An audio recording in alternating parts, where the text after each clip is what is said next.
Find out about my experience riding Rise of the Resistance on opening day, plus touring tips and fairly spoiler-free information about this incredible new attraction at Disney's Star Wars Galaxy's Edge. That's episode 47 of the Go Inform podcast.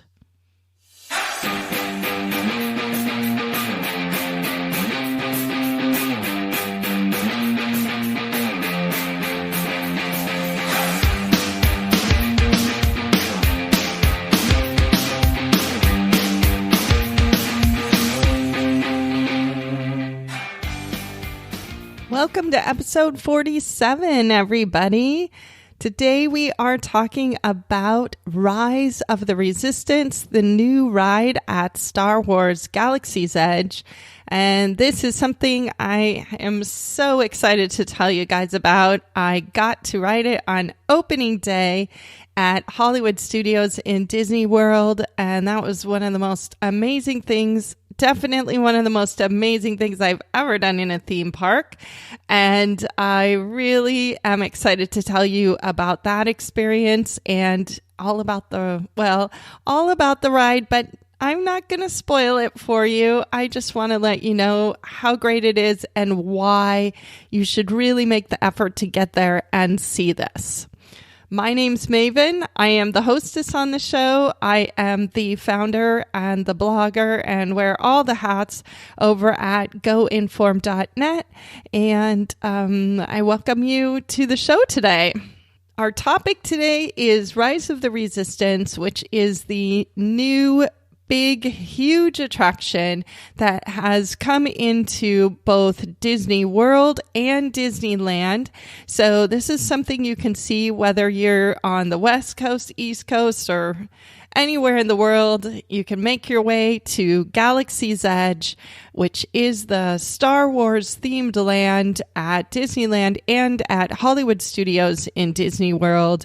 And it is, the land itself is really amazing, but the ride, I'm not even going to call it a ride, actually. It's an attraction in every sense of the word that Walt Disney coined when he said his rides, they're not rides, they are attractions.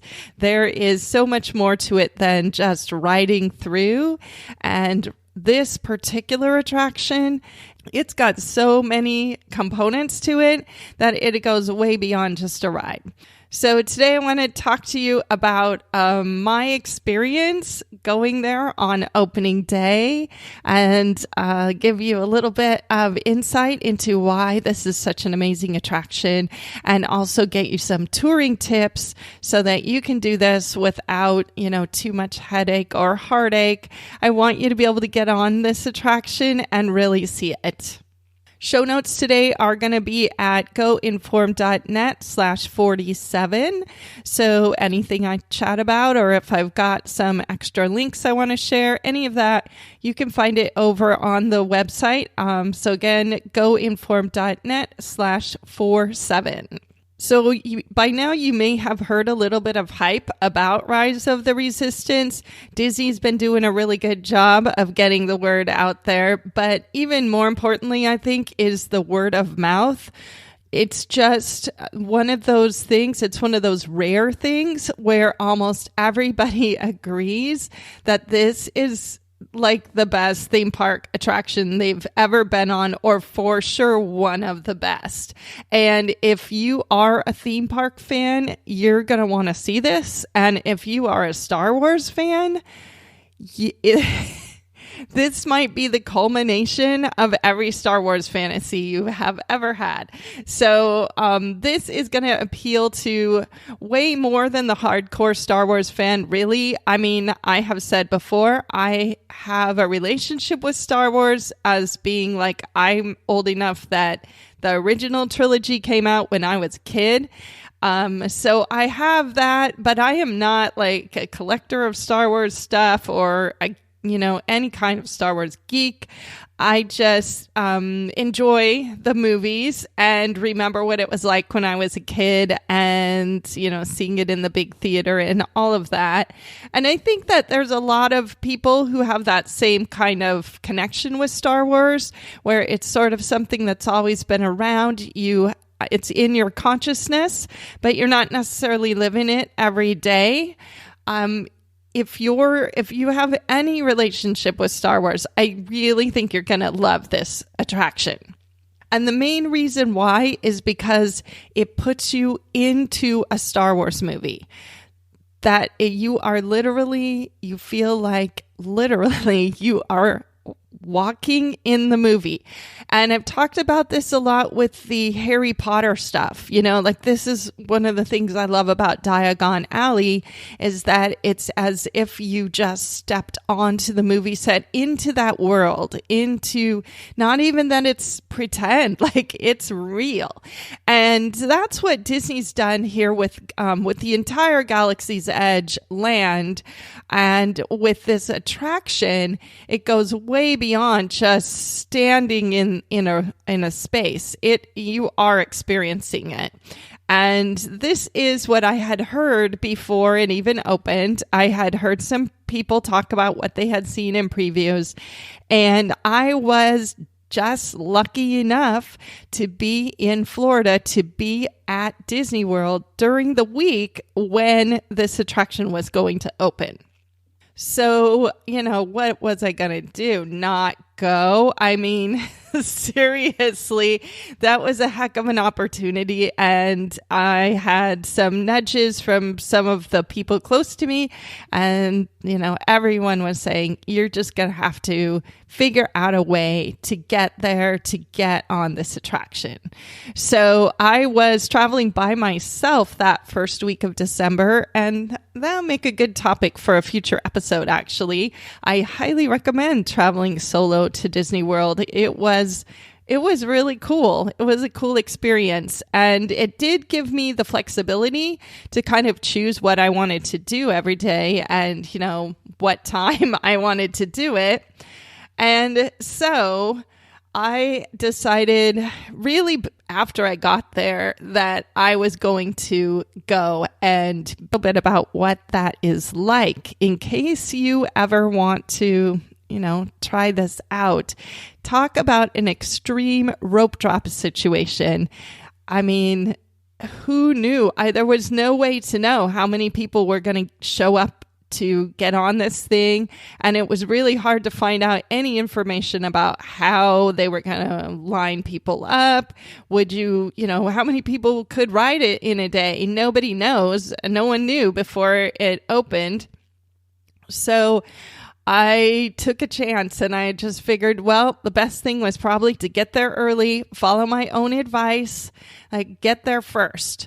And I do believe that I put a little note out to some of you guys on Facebook and said, hey, what time do you think I should get there if the park opens at 9? And the consensus was that I should get there before 4 a.m. And this is part of the reason why I didn't really decide for sure to do it until that week. Because it just, even for me who, I'll get up early for a theme park, but that's pretty crazy. But again, it just came back to, you got to do it. You got to do it. What an opportunity. So when I was there, the big day was Thursday of that week. And I was there Monday through Friday. And so when I got there, I had a few days to try to find out some information, like, was the park really going to open at 9 a.m.? I mean, that is what Disney said. And this is the biggest attraction they have opened kind of ever. And they were saying they weren't even going to have any change in the park hour opening time.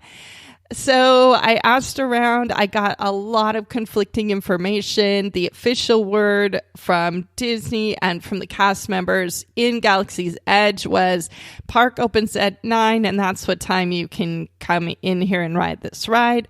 But I just knew that probably wasn't true. And also, even if the park opened at 9, there's no way you'd want to arrive close to that time and still expect to get into the park and get on to such a popular ride.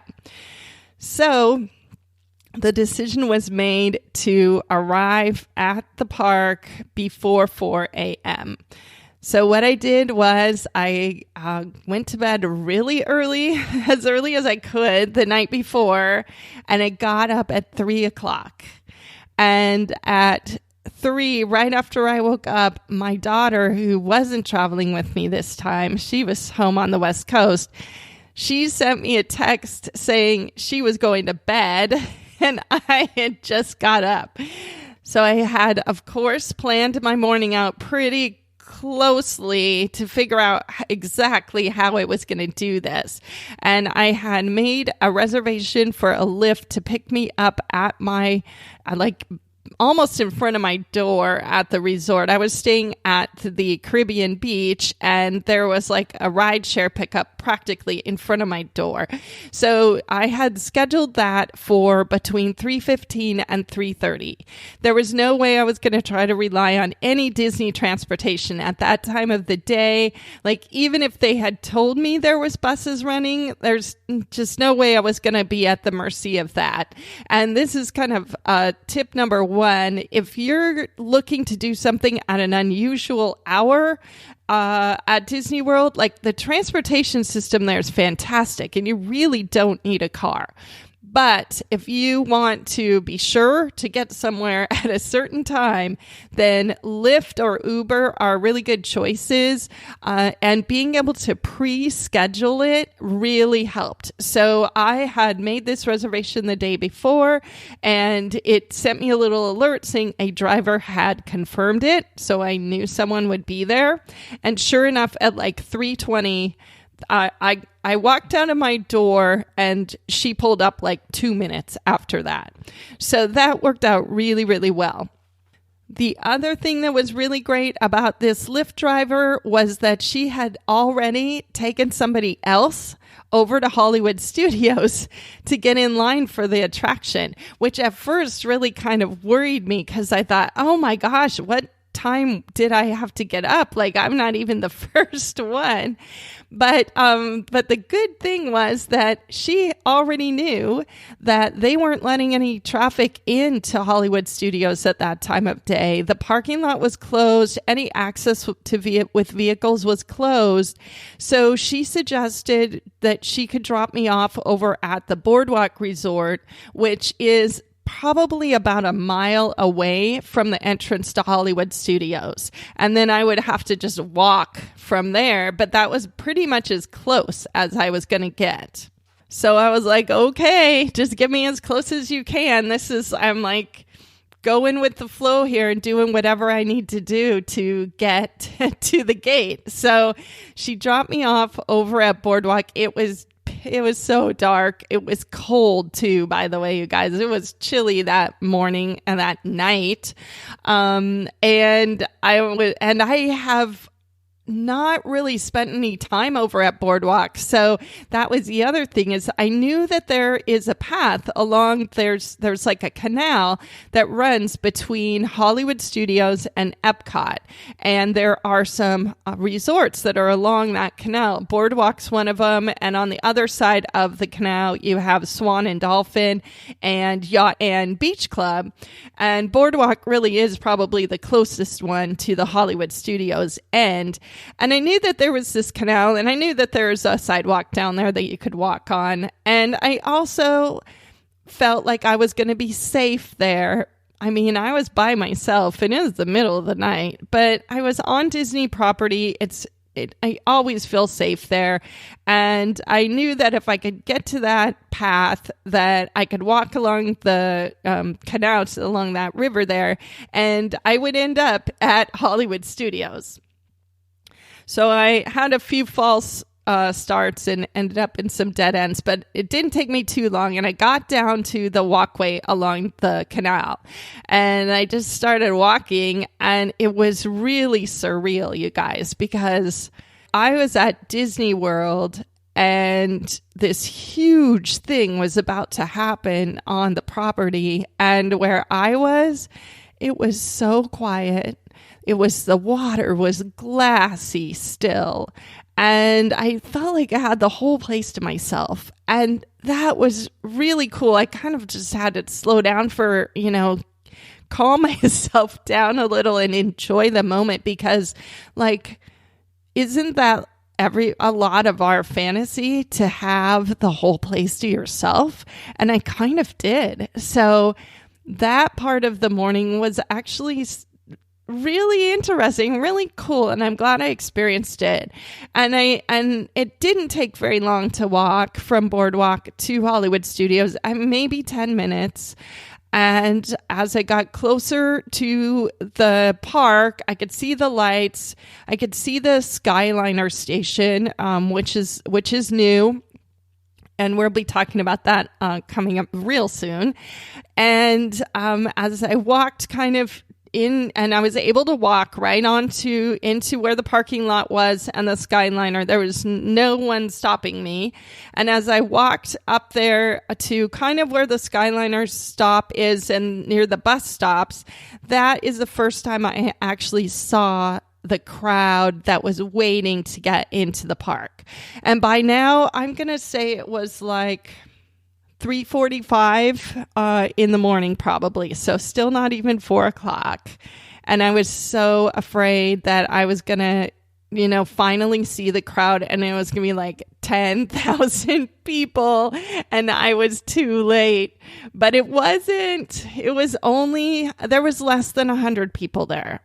So I guess most people did not want to get up that early and deal with standing around and waiting and all of that. And so I got there. I just kind of mingled into the crowd. It wasn't even a line at that point. It was just kind of a big bunch of people standing around. I only had one person too. So, being by myself, I just kind of mixed into the crowd and nobody cared. And so some of those people had been there already for several hours, but I think most of them were like me and timed it right about the same time. And we just hung out and I made some friends and waited, and we had no idea when they were going to get us closer to the gate, and much less when they were actually going to open the gates and let us on the ride.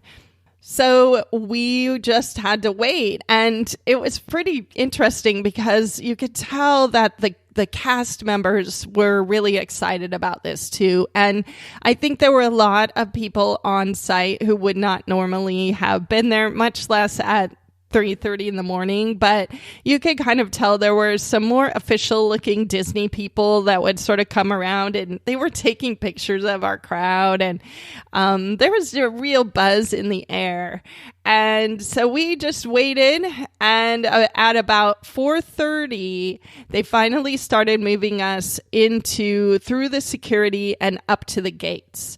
So they did it in a few stages, and if you do anything like this kind of an extreme rope drop in the future, I would expect it to be similar to this. And basically the initial crowd, they held pretty far back, even from the security section, because they weren't ready for us yet. And then they got the security guards ready, and then we moved through that, and then they held us at the turnstiles. So one tip I have for you guys is that if you're doing something like this, and really this goes for any time you want to rope drop and you want to make it through as fast as possible, don't carry a bag, because you'll have to stop and you'll have to get your bag checked, and you'll also have to wait while everybody in front of you gets their bags checked. And that's going to take you out of your place in line. A lot of people who don't have bags are going to go in front of you and get closer than you faster. So what I had done is I was wearing a lot of layers because it was cold. So like every pocket had stuff in it. You do need to go through a metal detector. So the only thing I had that was going to set that off was my phone with a little external battery connected to it. And what they did for this rope drop was they said, everybody with bags had to go to the bag search. But if you didn't have any bag and all you had was your phone, you could walk through the metal detector and hold your phone over your head. So you didn't even have to stop to put it around the side or hand it to anyone. So we just walked straight through. It was pretty cool. We just walked straight through the metal detectors, holding the phone up really high. And if you didn't set it off, you just kept going. And that is how I got to be 7th in position in my line behind the turnstile. Yeah, I'll stop for your applause right now. Yes, it was cool. So now we're waiting at the turnstile and it's 4:30 in the morning. And again, we don't really know. The park's supposed to open at 9.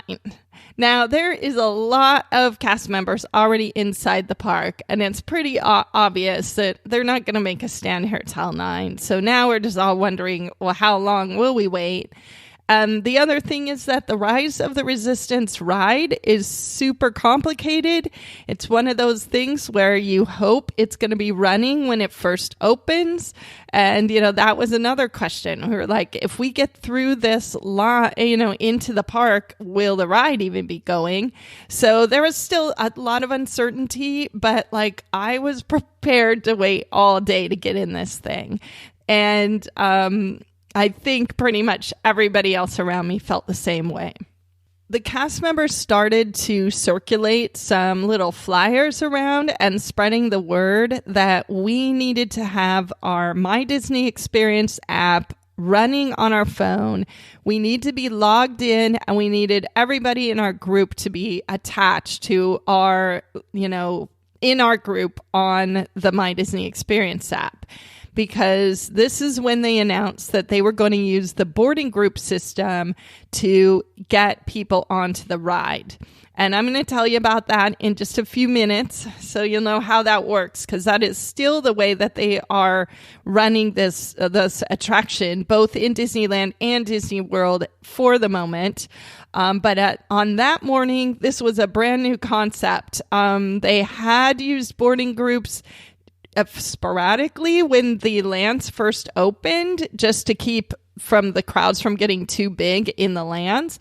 But we didn't know they were going to use it as sort of a virtual queue for the attraction.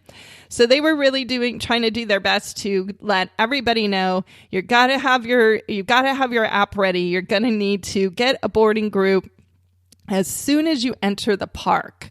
And that's how they ran it on the opening day. So they finally let us in the park about 5:30, and everybody, the second they walked through the gate, got on their phone to get a boarding group assigned. And of course, my phone, something was wrong. It was hanging up. It wasn't working. So I just went in immediately to one of the cast members on the side of the road that had a tablet, and she got me a boarding group. And you guys, this tip still holds. If you have trouble and you need to get a boarding group on that app, go to the nearest cast member, especially if you see somebody that's got a little an iPad, they can help you get it. Don't fool around on your own phone. Go get help. And by doing that, I was able to get one of the first boarding group numbers on opening day. So my boarding group was assigned, and it was group 11. And I found out later, I don't think there were any groups below 10. So getting up so early, it really paid off for me that day. Of course, they didn't let us go straight to the ride when the gates opened. They held us again up near the Chinese theater, and we had to wait another hour in the dark. Well, I don't know why we were waiting. I think they just had a timeline that they were on, and we were too early. While we were waiting, though, I could see the all the way back from the theater, all the way to the gates was full of people. I mean, thousands of people had arrived at the park before 6:30 in the morning, and it was it would be horrible if you don't like crowds, but I just love those kind of shared experiences, and it was pretty cool. And at one point, we even all sang happy birthday to Walt Disney, because December 5th is Walt Disney's birthday, and that was cool. It was just like a whole bunch of theme park geeks there. So anyway, it was a neat experience. And, there was a lot of standing around and waiting around. And you want to make sure, if you ever do something like this, that you are prepared for that. I would also, a couple other tips I would give you for extreme rope drop like this. Be prepared for no bathroom breaks, because people were really there's the way that they were holding us, there wasn't really a lot of bathrooms around. So do not drink a ton of water or coffee before you get there. I had a bottle of water and I was just sipping it. I brought a banana and, a little bit of a snack. And also make sure you dress for the weather, because it was really pretty cold at that time in the morning, even though it was Florida. So I had all kinds of layers on that I just took off later. And then, make friends with the people around you. I mean, it was a really interesting crowd. Everyone was super excited to be there for opening day, and people had come from all over the world for this, and that was really neat. So, just kind of be in the spirit of adventure if you do something like this, and hopefully it will pay off in the end with getting to do something that very few people have ever done before. So yes, at 6:30, they finally dropped the rope. They walked us back to Galaxy's Edge in this big, huge crowd. They had announced that boarding groups would be called on the app. So you got to watch your app to see when your number comes up. And then when it comes up, you have 2 hours to get to the entrance to Rise of the Resistance to go on the ride. And since I had such a low number, my number was called as soon as we got in the land. So I had to ask for directions, because I had never even obviously not been on Rise of the Resistance. So I hustled over there and got into the ride, and we just walked through the queue, because there was no one in front of us, and got into the first pre-show. You guys, okay, this is the part where I want to tell you a little bit about the attraction, but I am not going to spoil it for you, because I want you to, I think it's great if a lot of it is new to you. But I am going to tell you a few things just to pique your interest. So the first thing is that when we stepped into that pre-show and it started, there's a hologram in there, you guys. This whole thing took me back to being 10 years old. It was so amazing how they had brought all this stuff to life, and people were just gasping. They couldn't believe it. And this is only the very beginning. This is bringing you into the story, setting up what it is that you're going to experience. And the first thing was I would have been happy if I just saw that. So that was really amazing. And then you move from that room to another space where you get onto a transport vehicle that takes you out into space. And it's kind of like Star Tours, but not exactly. And you really, again, feel like, wow, this is a cool ride. This is pretty neat. I almost would consider this a whole ride. And then you step out of that thing and you are in a Star Destroyer. You are in this giant hangar bay on a Star Destroyer. And it is so awe-inspiring that there's 50 people standing in there and it is dead silent because of the experience people are having. Seriously, you guys, there were grown men crying in this part of the attraction. I mean, it's like such a fantasy to stand inside one of these giant Star Destroyers and really feel like you are there. The way Disney did this, it is unbelievable. And again, I am not going to describe it in detail except to tell you, take your time. Take your time when you get into this part of the attraction. This is one of the best things about this ride, is that it is not just a ride. You do a lot of you walk through some of it, or actually quite a bit of it, and it gives you the chance to stop and look at details and kind of soak it in and really feel like you are there. I think the fact that your feet are on the ground does make it feel more like it's a real place, like you're really in it, as opposed to something that's happening to you. You get this real first person experience. And this part of the attraction, especially for me, was real goosebumps. And again, I'm not like a hardcore fan. If you've got somebody who loves Star Wars in your family, make every effort. I don't know what you have to do, but find a way to get them on this attraction. They'll be beside themselves.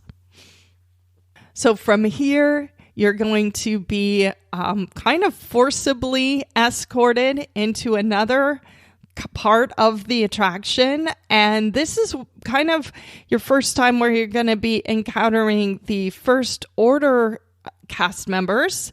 And this is another thing where, I think it was really fitting that it was Walt Disney's birthday when they opened this, because a lot of the things that he was going for when he first opened Disneyland, this is the epitome of it. I mean, he wanted you to feel like you were in the movies, and he called his rides attractions, and he called his employees cast members because they were part of the show. And in this attraction, they are part of the show. The First Order cast members, they're not your typical Disney cast members. I mean, the closest I could say is if you've ever had a good cast member on Haunted Mansion who's kind of, really goth and dark, like this is taking that to a whole nother level. So these people that are working in there, they are First Order. They are ordering you around. They are insulting you. They are letting you know this is scary and you're about to be interrogated by, Kylo Ren or something, and you had better be serious about this. So they do a fantastic job of keeping you in the story. And then you're going to go into a holding cell and somehow get out. And that is when the quote unquote ride really starts. And the ride part of this thing is a trackless vehicle that takes you on a crazy chase through the Star Destroyer. You are going to be in huge rooms. I mean, I'm not spoiling it by saying this because I think Disney's made it clear. There is part of this where you are encountering those AT-AT walkers, those giant Imperial Walker things from Empire Strikes Back. You're in a big, huge room with them, and they are full size. It's unbelievable.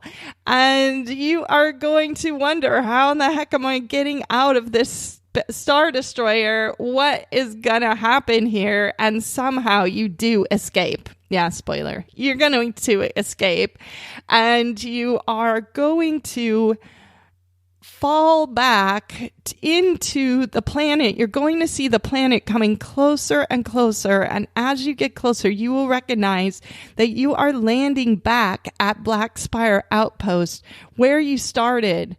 That you have joined the Resistance now. You just escaped an Imperial Star Destroyer, and now you're in Batuu, and you're back in this land.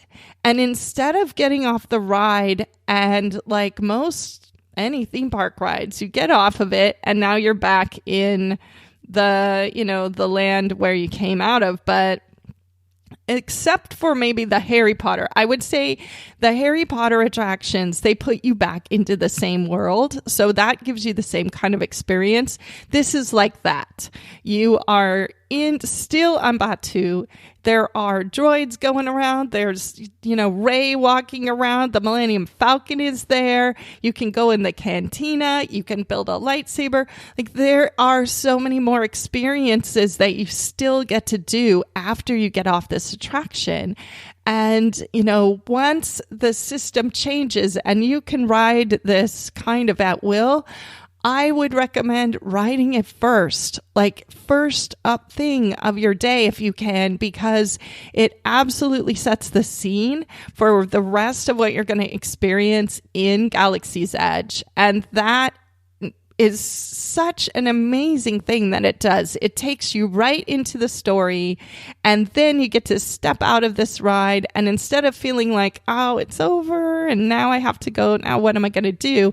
You get to keep going. You get to keep making your story. And this is what I really think has made Galaxy's Edge so amazing. And I also think that this attraction is what finishes the land, because Galaxy's Edge was really cool when it opened, but now it feels like it's got everything it needs to have. So if you were waiting to go and see all this, go now, because it's all there, and it's really, really worth seeing. So a few touring tips for you guys regarding this attraction. The first thing I'm going to say is that the touring tips are going to change. So the way that they are getting people on this ride right now in the beginning of 2020, that's not the way it's going to be always. I'm certain of that. And I always try to make these episodes fairly evergreen so that you can come back and listen even 2 years from now and find something here that's helpful for you. So I don't want to take too much time talking about the system that they're using now, but for you guys who are listening when this first comes out, here's some basic things for you to know. The first thing is that they are using this boarding group system. They're using it in both Disneyland and in Disney World, and they're doing it a little bit differently than I experienced on that first day. So the way they're doing it right now, anyway, is that you can get your boarding group when the park officially opens. You have to get into the park before the official opening time. So let's just say opening time's at 8 in the morning. You have to pass through the turnstiles by then, because what's going to happen is that exactly at 8 o'clock, you can get onto the Disneyland or the Disney World app and request your boarding group. You can't do it at 7:59. And by 8:15, there might not be any boarding groups left.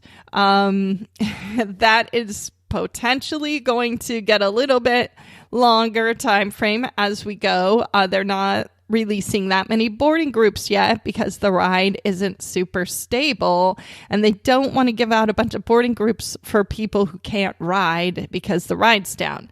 Just know, though, that the best practices is to get to the park early so that you can be in the gates before park opening time.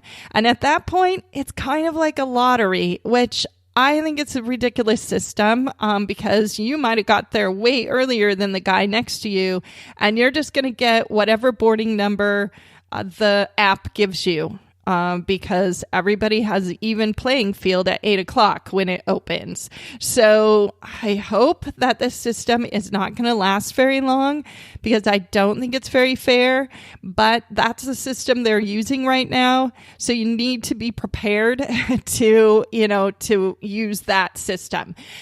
I will try to keep you guys as up to date as I can on Facebook, on some of the social media. My Pinterest board, I have a Galaxy's Edge Pinterest board. I'll put a link to it in the show notes, which is, again, goinform.net/47. There is going to be a lot of information out there about how best to get your boarding group. So I will try to share out whatever I can that's going to be useful for you. So just keep an eye on that stuff and be aware that this system will probably change, but this is what you've got right now. I do think that there is a time in the fairly near future that what will happen is Disney will revert to a more traditional queue system, which will probably be a combination of Fast Pass and standby line.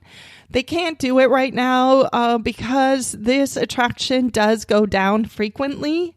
And I can tell you a little story about that because I left it out of my first telling of this. But the first time I went on this ride, I got to go in it twice. And that's only because it broke down when we got to the part where we encountered the First Order cast members.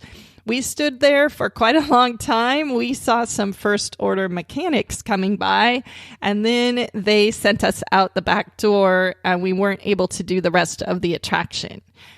This kind of thing can happen. It's highly likely to happen in these first few months of operation. It's a super complicated ride, and it's got all these different systems that have to work together. So it is possible that while you are at the parks, that the ride won't be operating for part of the day.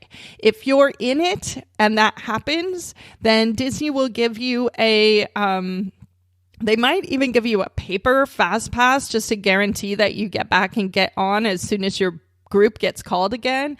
Or they might just tell you, hey, watch the app and we'll call your group when it's back operational.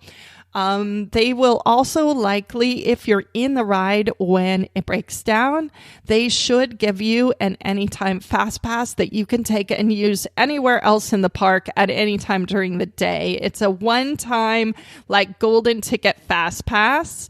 If you're on any attraction that breaks down, you need to ask the cast member when you step off that ride for one of these fast passes, because that is their policy to give it to you, but they may not always do it unless you ask. So, it was a drag waiting all that time, getting in the ride and seeing part of it and then having to leave and not know when I was going to get called back. But the plus side was that when I was called back, I just walked right back on it, and I got to see the first two things, really all the way through the Star Destroyer hangar. I got to see that twice, where nobody else that was there that day got to go on the ride twice, like officially. So that was pretty cool, but it was sort of a hassle. So just know that the ride can break down, that your boarding group, it might be a long time. Even if you have a low number, it might be a long time before your boarding group gets called because there could be a breakdown on the ride. Now, the cool thing about this kind of a queue that they are using is it's a virtual queue. So you could be doing anything else. You could even leave the park and come back when your number gets called. So you're not standing in line all day long hoping that you're going to get on the ride. And I think between the reliability issues on the rides and then the fact that the lines would just be like 10 hours long, I think that that's the reason Disney's decided to use this boarding group system for the time being. But I do think that eventually they will go back to their, proven system where there will be an opportunity to get a fast pass for the attraction or just stand in the regular standby line. I don't know if there's going to be a singles line for this attraction. So I'm guessing maybe not, but I don't know. There could be. There is one for Millennium Falcon, so that might be an option too in the future. Another thing to know with the fast passes is that over in Hollywood Studios in Disney World, they've already started They've already announced that there will be fast passes for Millennium Falcon beginning in the middle of February 2020. So they've already kind of gotten over the hump with that one and started to do fast passes. So that just gives me a sense that there is fast passes in the future for Rise of the Resistance. Now, they're going to be really hard to come by. At Disneyland, you're going to have to get them as soon as the park opens. And at a Disney World, they're going to be really hard to get, especially if you're not staying on site where you have the advantage of being able to get them 60 days in advance.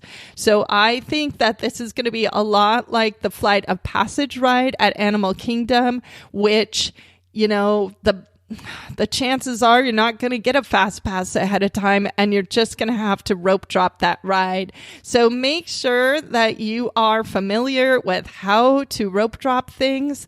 That is the topic of episode 44 if you want to find out more about that. But I think that this is for probably many years, this will be the headliner attraction, both at Disneyland and at Hollywood Studios. And the way to ride it without waiting in an endlessly long line is going to be to get there first. So if you've listened to any of my other advice, you know I've told you to do that and you already know what to do. So that is definitely the advice here too. As you can see, I thought it was so great that it was worth getting up at 3 a.m. I would have gotten up at 3 the next day to do it again if I had been able to. And I am already have a trip planned to Disneyland to see this again because I got off it and I just wanted to get on it again. And so I'm going to go to Disneyland and try to, get on it there. And that does go to another piece of advice or just a comment that I have, a question you guys might be wondering. This attraction, this whole land exists both at Disneyland and at Disney World. So if you have a choice, like which one should you go to? And at this point right now, with both of the lands with this ride being so new, my advice would be that if you have a choice, that you go to Florida. At Disneyland in California has a lot more local visitors, people who are pass holders who really want to ride this, and they can go there any morning and see if they can get on the ride, especially with this virtual queue system. They can get into the park at 8 o'clock, try to get a boarding pass, and if they do, they're going to stick around and ride it, and if they don't, they're just going to leave and try again next time. So you've got a lot more competition for the boarding groups at Disneyland than you do at Disney World. I think there are fewer boarding groups at Disneyland right now too, because the ride's newer there, only been open a few weeks at this point.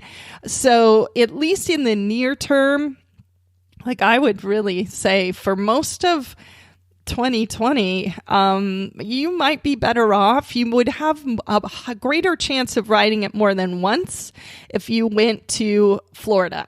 Because in Disney World, you've just got a lot fewer local people that are lining up to try to get on these attractions. And so then you're just competing against the other travelers. Also at Disney World, you're talking about one park out of 4 Disney parks. So you don't also have a whole bunch of people trying to get into the park for another reason. I know Hollywood Studios is super popular now with Toy Story Land there too, but I just think you're going to have less competition for a boarding group if you're at Hollywood Studios compared to Disneyland. So if you're trying to, weigh the options, also you guys know I'm sort of biased towards Orlando anyway, because when you're there, you can also go over to see the Wizarding World. So, if all things being equal, that's the choice I would make. Well, I guess this kind of wraps up what turned out to be a trilogy of episodes about Star Wars land. You guys may have already listened to episodes 43 and 45. I'm sure that episode 43, I made a bunch of predictions that may or may not have come true. So now we are getting to see the whole evolution of everything opened and what has really happened. But anyway, if you want to find out more about Galaxy's Edge and the other attractions that are there and the other things to see, hop back to episode 45, because that's my kind of all about Galaxy's Edge that includes everything except Rise of the Resistance. And that'll give you a good sense of what else there is to see and do there. And I sure do wish the Force is with you if you're trying to get on to Rise of the Resistance. It's so cool. You guys are going to love it. And hey, big shout out to our new Patreon supporter, Suzanne G. Thank you, Suzanne, for supporting the show. And any of you guys who want to support the show, you can make a little contribution over at Patreon. You can find me at patreon.com/Go Informed, and I'll put a note, a link to that in the show notes. And again, show notes on the website or at goinformed.net/47. Don't forget to follow me on social. I am GoInformedNet pretty much everywhere. So you can find me on Facebook, Instagram, Twitter, Pinterest, all the major platforms, and that is where you're going to find the most up-to-date information about everything from me. And thanks you guys so much for listening. I really, really appreciate your coming on this journey with me today, and I hope you have an unforgettable vacation.